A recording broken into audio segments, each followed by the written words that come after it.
The images are heartbreaking, and the loss of life is all too familiar. It's called the Spanish influenza, but no one is really certain of the origins. The Spanish flu, as many know it, infected and killed people all over the world from 1918 until 1919. I'm not an epidemiologist, but it really struck people in the prime of their lives. The people with the strongest immune systems were the ones taken out. That's much different from what we're seeing with COVID-19. This virus is killing the elderly and those with weaker immune systems more.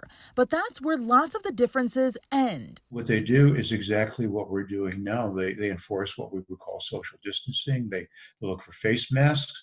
They begin closing down things. John Grabowski is a professor of applied history at Case Western Reserve University. He's also the chief historian and vice president of the Western Historical Society. He says although the pandemic touched so many people, it wasn't even the biggest headline of the time. We're in war, and this is toward the end of World War One, and it is a time period when American troops are really beginning to be majorly engaged in the war. So a lot of the focus is on what's happening there. While many places closed down to keep people safe, much of downtown Cleveland couldn't. The thing for Cleveland is we're an industrial city, and Cleveland's industries are critical to war production.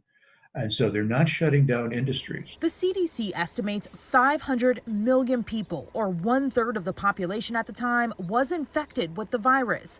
50 million of them died. 675,000 of the victims were Americans, and estimated 4,040 of the deceased were Clevelanders. Grabowski says it's important we learn from the past as we think about ways to shape our future. History is important. History patterns in history do repeat themselves. Things never repeat exactly. Amanda Van Allen, News 5.